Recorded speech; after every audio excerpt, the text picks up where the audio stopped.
ci tollu ñu gis na Benno Bokk Yaakaar déjà moom mi ngi annoncé 3 millions de parrains pour Amadou Ba. On a vu également la déferlante patriotique qui submerge le Sénégal et la diaspora à travers cette collecte muy waa Pastef ak engouement bi ci am gëm sa bopp avec son open press tour pour un objectif 2 millions également de parrains moom mi ngi ci 500 et quelques mille parrains moom it j'ai envie de dire ou de laajte ban jàngat la ñu mën a def ci genre est-ce que déjà mën nañu jàpp ne bilan mi parcours la. waaw jërëjëf d'abord. sans oublier Déthié borom 100 et quelques parrains. 100 000 et quelques parrains. 100 000 et quelques parrains pour le moment. waaw pour le moment pour Déthié. ok d'abord. il faut faire une précision de taille. oui. te Sénégalais yi war ko mën a jàpp. oui. fichier électoral bi ñu ngi ci limu. presque 7 millions 400 000 400 000 yi lu ko tax a mat 400 000 daanaka barewul. fichier électoral bi. 7 millions 400 000 léegi nag yow li nga waxagum yow fais le décompte. daa fichier bi jeex na. jeex na bu yàgg. fichier bi jeex na. donc ni ñu koy waxatee boo nee fële 3 millions de parrains. oui je prends avec des pincettes. parce que tamit ku mu neex dafa annoncé. li ngay annoncé. mais li am solo mooy que ni la ngay déposé mi ngi ci 44 000 à 58 000 0,4% 0,6% minimum maximum c'est li nga war a déposé conseil constitutionnel ak li nga xam ne mooy poche mu wala boog banque de réserve maanaam doublon yi bu amee nga am fooy tibbiwaatee pour mën a sotti te encore que liste bi numéro bi ngay ne numéro bi nga am 110 108 90 yaa xam boo ci am.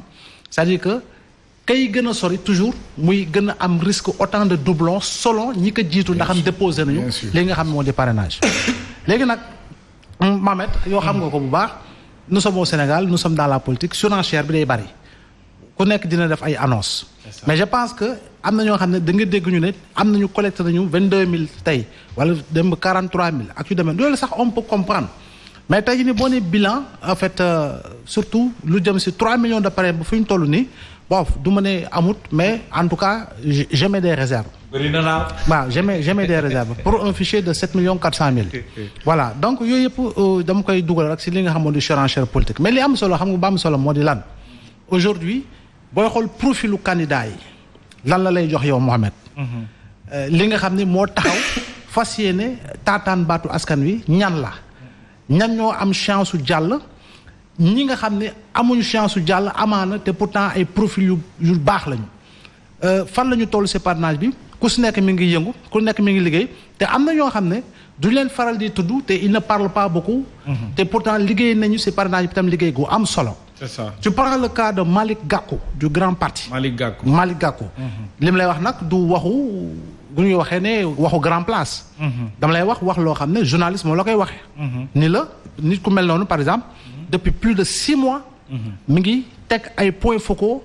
di liggéey si li nga xam mooy parrainage bi di ko préparer depuis plus de 6 mois je dis bien. moom le président Malick Gakou. depuis 6 mois depuis plus de 6 mois. mi ngi liggéey ci wàllu parrainage man li ma du ko am information officielle. gis ay documents. c'est-à-dire que depuis plus de 6 mois. mi ngi si liggéey te pourtant gis nga leen ñoom ba léegi àdduwuñu wax. waaw ñoom annoncé wuñu ay chiffres. nga jël parti démocratique sénégalais. le PDS.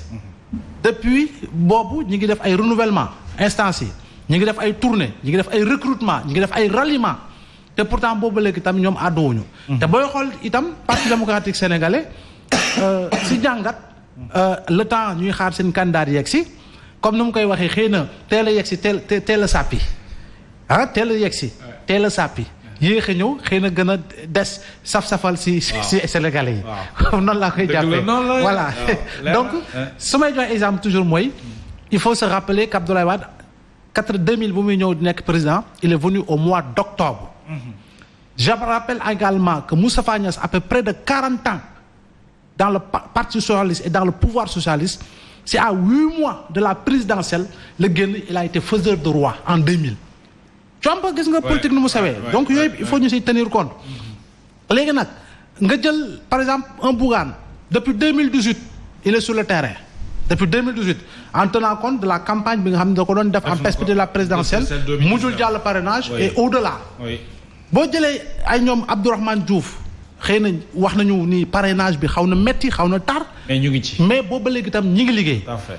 donc profil yooyu Mohamed c'est des profils intéressants non sans tenir compte si li nga xam ne jamono ji ñëpp gis nañ ko constaté nañ ko du lu ñuy inventé si vidéo si information candidat des patriotes di ki ñu tànn gumba jamono ji Bassirou Diomaye Faye gis nga ni ça a créé un engouement boo xam ne pratiquement c'est dans toutes les contrées te bi ma gisee sax à Touba dama ne mbaa gars yi du ñu foog ni sax ay manifestation politique la ba faf aaye ko mais gis nañu ni y a un engouement boo xam ne bu leer la boo xam ne dafa fës donc je pense que c'est une candidature boo xam ne crée na une attractivité politique et un engouement en perspective de la présidentielle léegi tu prends am na ñoo xam ne duñu leen tudd assez souvent xëy na leen di fàtte mais Alioune Sarr AFP la jógee il est candidat te mi ngi liggéey tamit sans tambour ni trompette mais am na keneen koo xam ne ñu ngi koy wax le duel des anciens premiers ministres face à l'actuel premier ministre ñuy wax Mimi Touré ak Boun Abdallah Dionne mais on oublie également Cheikh Hadjibou Soumaré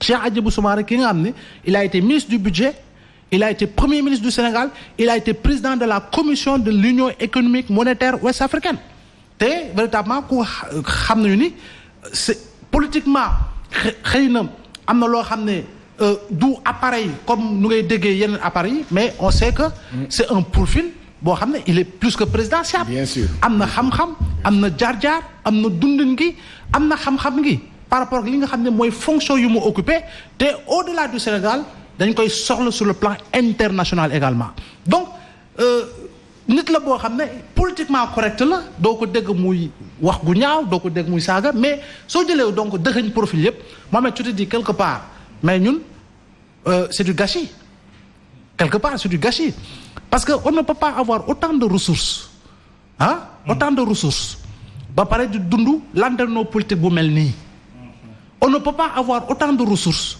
te on peine véritablement à atteindre certains objectifs mais l'un dans l'autre je dis encore une fois gars yi ñu ngi ci parrainage bi ñu ngi ciy liggéey maintenant ku nekk nag dina annoncer autant léegi wax nga ko open press tour je pense également c'est une idée politique yaa ngi dégg c'est une idée politique intelligemment réfléchie passez-moi l'expression intelligemment réfléchie parce que tamit en réalité tournée économique bi président def da ngay gis ni ce sont ces contrées-là lay jël Kédougou, Kaffrine, Kaolack, Fatick voilà donc en réalité ce sera une occasion pour déconstruire li nga xam ne ñoom ci seen tournée économique bu ñu demee jàll def nañ ko fa léegi c'est l'occasion pour déconstruire tout cela et créer les conditions xam nga d'une attractivité autour de sa personne et autour de son mouvement et je pense que c'est une très bonne initiative l'un dans l'autre plus ñuy dem di nga déggaat ñu ne la am nañu 4 millions de parrains di nga déggaat keneen mu la am naa 5 millions de parrains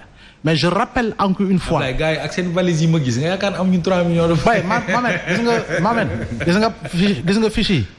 Mohamed gis nga fiche yi. Des fois aussi il y a une chose. On est tous journalistes. En tout cas. mais tey tu peux pas te réveiller et dire Cheikh Oumar Talla casse la baraque avec 53 000 parrains remis à. Wow. Je dis encore une fois. 125 000. Oui, ça dit que. 50 000. Mais loolu quelle est la valeur informative? Quelle est la valeur informative? Au quotidien aussi. Non, je dis quelle est la valeur informative? En réalité, quelque part, on verse même dans une forme de propagande au profit non pas du candidat bu ñu wax mais au profit de la personnalité politique que l'on dit avoir remis. Il contribue. Mais c'est une évidence. Voilà. Oui. Tu vois un peu. C'est une forme de propagande te loolu en réalité dañuy génn ci li nga xam ni mooy le devoir d'informer ak li nga xam ni Mohamed ba sànq xam nga ñu ci waxtaan ma ne la dañu tàmbalee par la pyramide inversée. waaw dañu tàmbalee par la pyramide inversée. nañu tàmbali par la chronologie. des articles par rapport à leur niveau d'importance. parce que dañuy tracer li nga xam ne mooy raay bi. léegi nag locomotive bi mooy jiitu. c'est l'information principale. mais qui va tirer les wagons. ce sont les informations secondaires. mais loolu boo ko defee à la une. et à côté yaa ngi bàyyi. la vie chère. C'est ça. yaa ngi bàyyi le problème de l'université yaa ngi bàyyi et cetera on te dit tel a remis casse la baraque. mais il y a jamais 203. il y a jamais 203. xoolal te boobu ba léegi yaa ngi koy seetlu il y a jamais 203. mais je dis encore une fois. Les gens sont les uns et les autres sont dans la communication politique. C'est ça. En annonçant autant de parrains collectés. En réalité, c'est de la surenchère politique. On comprendra. On comprendra. Mais tu sais, la réalité de collecte de parrains, ça dit que souvent, on considère cela comme intention de vote, mais ce n'est pas véritablement une approche objective. Très bien. Ce n'est pas une approche objective. Parce que parrainel Bamba, mito, taxul mo wotel ko. Objectivement, dañ naan intention de vote la ku la parrainel am na intention de vote, mais c'est à un degré assez subjectif. C'est un degré assez subjectif. Donc il faut loolu nag ñu siy bàyyi xel. Maintenant ku nekk na bay waaram après ils feront le décompte. Au bout du compte ñoom seen wàllu bopp daañu xam ñaata lu ñu am. C'est ça. Mais xam nga ni daañu pomper yokk ko aux yeux de l'opinion, parce que comme je l'ai dit, ils sont dans la communication politique d'une part et dans le marketing électoral d'autre part. C'est clair. Alors, Bamba, sur la collecte de parrainage, les états-majors, nous avons des formations politiques.